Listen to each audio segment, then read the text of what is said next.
Selamat sore Tribuners, bagaimana kabar Anda sore hari ini? Senang sekali saya Ilu Devisania dapat kembali menyapa Tribuners. Kali ini dalam program Tribun Timur Update. Tribuners, Wakil Menteri Pendidikan Tinggi, Sains dan Teknologi Profesor Stella Christy berkunjung ke Universitas Muhammadiyah, Kota Makassar. Kehadiran Prof. Stella untuk memberikan materi umum dan motivasi dalam workshop kampus inklusif, penulisan artikel ilmiah dan juga jurnal internasional. Untuk melihat informasi selengkapnya, kita sudah terhubung dengan rekan reporter Tribun Timur, ada Kaswadi dari Makassar. Selamat sore, rekan Kaswadi. Ya, selamat sore Ilu. Rekan Kaswadi, dapat disampaikan seperti apa suasana di Universitas Muhammadiyah Makassar saat Profesor Stella Christy selaku Wakil Menteri Pendidikan Tinggi berkunjung dan memberikan motivasi bagi mahasiswa. Ya, benar tadi Rabu 23 Juli 2025 pagi tadi Wakil Menteri Pendidikan Tinggi, Sains dan Teknologi atau Wamendiktissaintek Prof. Stella Christy berkunjung ke Universitas Muhammadiyah Makassar yang berada di Jalan Sultan Alauddin, Kecamatan Rapocini, Kota Makassar. Prof. Stella hadir untuk memberikan materi umum dan motivasi dalam workshop Camp Inklusif, penulisan artikel ilmiah dan publikasi internasional. Program ini merupakan kerjasama antara Direktoral Jenderal Riset dan Pengembangan Kementerian Pendidikan dan Sains Teknologi, Kemendikbudristek, dengan Universitas Muhammadiyah Makassar. Nah, Prof. Stella tadi tiba di Unismu sekitar pukul 9.38 waktu Indonesia Tengah. Ia didampingi oleh Direktur Bina Talenta dan Pengembangan Kemendikbudristek Prof. Heri Kuswanto dan tenaga ahli Bina Riset dan Pengembangan Kemendikbudristek Karlisa Priandana. Ketika tiba di Unismu, Prof. Stella Christy langsung disambut oleh Rektor Universitas Muhammadiyah Makassar, Abdul Rahim Nanda, di mana Prof. Stella langsung dipasangi sarung sutera sebagai simbol kedatangan di kampus Universitas Muhammadiyah Makassar. Setelah itu, rombongan kemudian berjalan ke lantai 3 di Balai Sidang Muhammadiyah Makassar untuk penyampaian dari Prof. Stella mengenai pemaparan penulisan karya ilmiah kepada dosen peneliti serta dan memberikan motivasi kepada para peserta dari workshop camp inklusif dari kerjasama antara Kemendikbudristek dan Unismu Makassar. Begitu Ilu yang bisa saya sampaikan terlebih dahulu. Ya, untuk kunjungan dari Prof. Stella sendiri, rekan Kaswadi, khususnya di Universitas Muhammadiyah Makassar, mungkin seperti apa juga antusiasme dari para mahasiswa dalam menyambut datangnya Prof. Stella di kampus mereka? Ya, kalau kita sendiri sebenarnya workshop inklusif ini sebenarnya diperuntukkan untuk dosen dan bukan untuk kepada mahasiswa, tapi kepada dosen, dan dari program ini sebenarnya sudah terpilih 40 dosen dari berbagai perguruan tinggi se-Indonesia yang memang telah melakukan submit terkait penulisannya, kemudian dinyatakan lolos, kemudian nantinya akan mendapat bantuan. Dan selain dari 40 peserta tadi, sejumlah sivitas akademika serta 50% dari dosen Universitas Muhammadiyah Makassar juga turut hadir menyaksikan terkait pemaparan eh, teknik penulisan jurnal dari Prof. Stella Christy serta bagaimana agar dosen ini terus diberikan motivasi ketika tulisan yang dikirim ke jurnal bereputasi internasional seperti Scopul alami penolakan ataupun eh, berulang kali, sehingga mereka Prof. Stella Christy tadi tetap memberikan trik-triknya dan bagaimana apa yang harus dilakukan kepada para dosen maupun peneliti ke depannya ketika memang alami penolakan. Dan dalam kesempatan itu juga dari Prof. Stella Christy memaparkan terkait masalah teknik, menekankan bahwa untuk para dosen sebenarnya penulisan artikel ilmiah dan publikasi internasional ini untuk membantu karir para dosen juga karena memang ini untuk membantu secara remunerasi maupun gaji, kemudian dari segi mungkin kebutuhan masyarakat, riset dan hasil penelitian dari dosen ini sangat dinantikan untuk dipublikasikan. Mungkin itu Ilu yang bisa saya laporkan. Baik, terkait juga dana hibah begitu rekan Kaswadi yang dapat disampaikan seperti apa mungkin program yang akan dijalankan dengan adanya dana hibah yang diberikan kepada para dosen ini dalam hal untuk meneliti. Ya, dari Prof. Stella Kresik tadi bahwa terkait masalah dana hibah, anggaran dari Kemendikbudristek kepada para dosen, ini sudah sebenarnya ada dikucurkan sekitar 1 triliun lebih. Saat ini itu dari program basis informasi penelitian dan pengabdian kepada masyarakat atau lebih dikenal dengan program BIMA, di mana anggaran ini sudah dikucurkan dan telah diterima oleh dosen untuk dilanjutkan sebagai modal untuk penelitian. Lalu pada tanggal 8 atau 9 Agustus mendatang juga akan dikucurkan anggaran sekitar 1,8 triliun di mana anggaran ini hasil kerjasama dengan LPDP di mana itu nilainya 1,8 dan di sini program untuk penelitiannya juga bukan hanya soal riset saja tapi bagaimana pengabdian kepada masyarakat juga. Dan yang diharapkan juga dari Prof. Stella Christy dari adanya bantuan sekitar 1,8 triliun ke depan ini bisa membantu pemerintah dalam mengatasi persoalan yang ada di negara ini. Misalnya, apalagi dari Presiden Prabowo Subianto katanya butuh hasil riset dalam mengatasi masalah di Indonesia ataupun butuh penyelesaian riset dalam memenuhi kebutuhan negara, misalnya dari segi ketahanan pangan, dari energi, kemudian dari hilirisasi penambangan ini butuh hasil riset yang memang benar-benar bisa membantu pemerintah dalam mengambil kebijakan ke depannya untuk berdampak kepada masyarakat. Begitu, Ilu. Ya, baik, terima kasih rekan Kaswadi atas laporannya dari Kota Makassar. Kami menantikan update berita dan juga informasi lainnya dari Makassar dan sekitarnya. Selamat sore, selamat kembali bertugas. Dan Tribuners berikut dapat disaksikan suasana saat kunjungan Profesor Stella Christy ke Universitas Muhammadiyah Makassar.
So this is a special token from our university. I hope the remain still longer.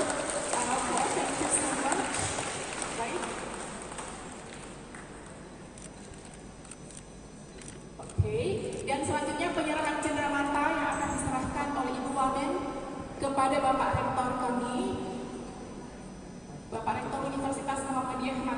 yang disaksikan langsung oleh Bapak Profesor Dr. Menko Suwanto SSI dan tim serta dari pimpinan universitas dan juga kepala LLB wilayah 9. Alright, so let's have a Ibu selanjutnya silakan. Diki Sampai. Ya, kalau Ibu ini Bapak Ibu yang suara di keras ya. Ibu, sekali 3, 2, 1. Diki Sampai. Ya, terima kasih. Ada beberapa tips yang diberikan mungkin apa saja yang bisa di-share. Betul. Tips pertama yang paling penting, penulisan kita ini adalah sesuatu yang sangat bermanfaat untuk para dosen-dosen kita. Karena dengan penulisan inilah kita bisa meningkatkan karir kita, mendapatkan remunerasi dan gaji yang lebih banyak. Dan yang paling menarik itu, dan juga ini memberikan semangat buat para dosen-dosen kita yang luar biasa mumpuni di seluruh pelosok Indonesia adalah kita mempunyai kekhususan bahwa dengan penulisan ini kita lah yang menentukan apakah kita bisa naik dalam karir kita. Karena penulisan tidak seperti kayak di perusahaan itu semuanya ditentukan oleh atasan ya. Tetapi penulisan itu ditentukan oleh the scientific community of the world. Jadi kita Indonesia pasti bisa menembus dengan tulisan-tulisan kita. Itu luar biasa. Kita nulisnya di sini, mungkin sekarang sedang berada di Universitas Muhammadiyah di sini, tetapi itu bisa dibaca oleh semua orang. Jadi itu sama. Jadi tadi ada 3 tip. Harus ingat bahwa menulis itu berkomunikasi. Jadi kalau Bapak Ibu jurnalis pasti sudah tahu semua. Tapi academic publication is a communication. Jadi akademik publikasi itu komunikasi. Kita harus meyakinkan orang lain, bukan untuk diri sendiri, meyakinkan orang lain mengapa penelitian kita itu penting. Yang kedua, menulis itu adalah berpikir. Jadi kita secara struktur harus bisa berpikir apa sebenarnya yang ingin kita sampaikan.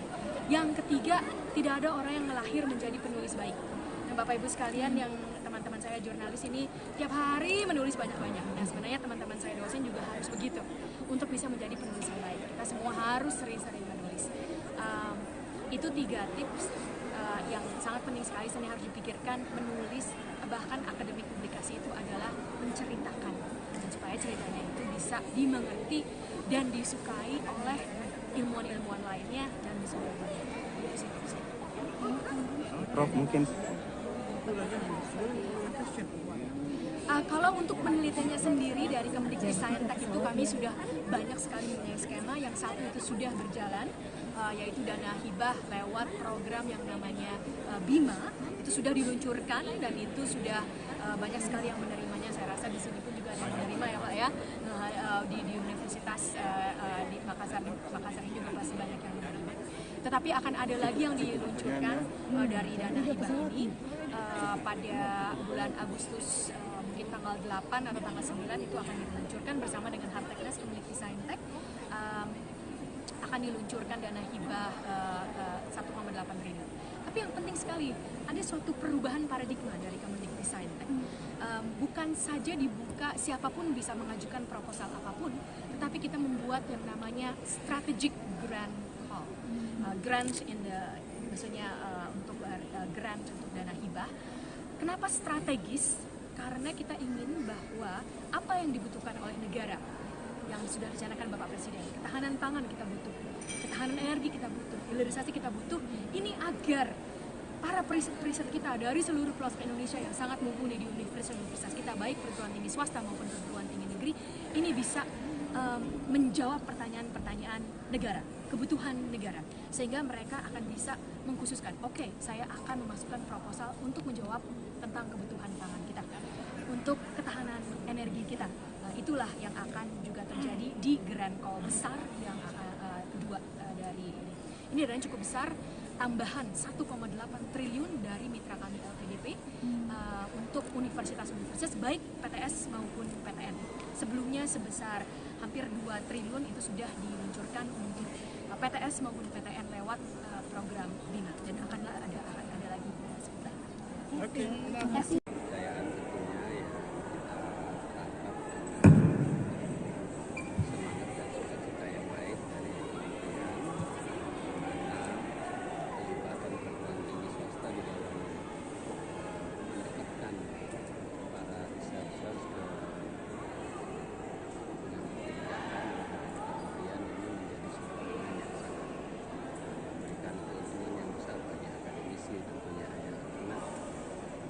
dan seseorang akademisi itu adalah karya ilmiah, dan tadi teman-teman saksikan bagaimana materi yang disampaikan oleh Wamen itu sangat menyentuh dan memberikan inspirasi yang kuat untuk para researcher yang hadir tadi. Sebetulnya pesertanya yang resmi itu dalam 40 dari Tribun Tinggi Negeri, tetapi karena manajemen tuan rumah hampir semua 50% dosen kita hadir dan menikmati betul materi yang disampaikan oleh Wamen, dan tentu saja akan menangkap kesempatan-kesempatan itu terkait dengan peluang menjadi peserta hibah yang tadi Wamen sampaikan akan banyak lagi yang menyusul Bima yang sudah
QE itu adalah kuartil, tetapi memiliki pengaruh dan momen. Mohon maaf, saya tidak bisa langsung hadir di Makassar untuk diskusi dan pemerintah.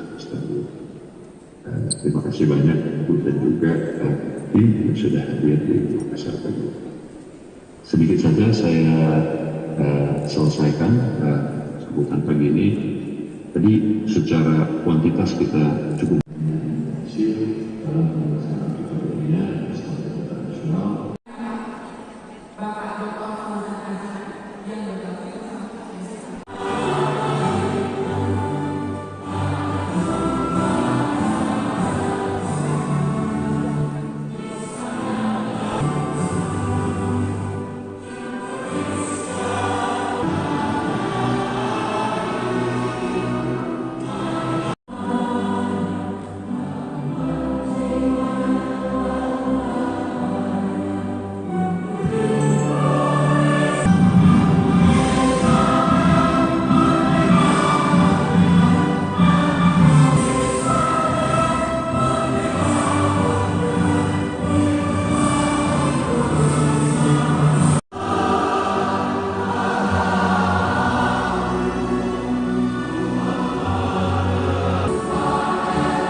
kesempatan kepada kami hadir di forum ini karena kami daftar lewat Google kemarin ada 600 sekian Prof. Kalau dosen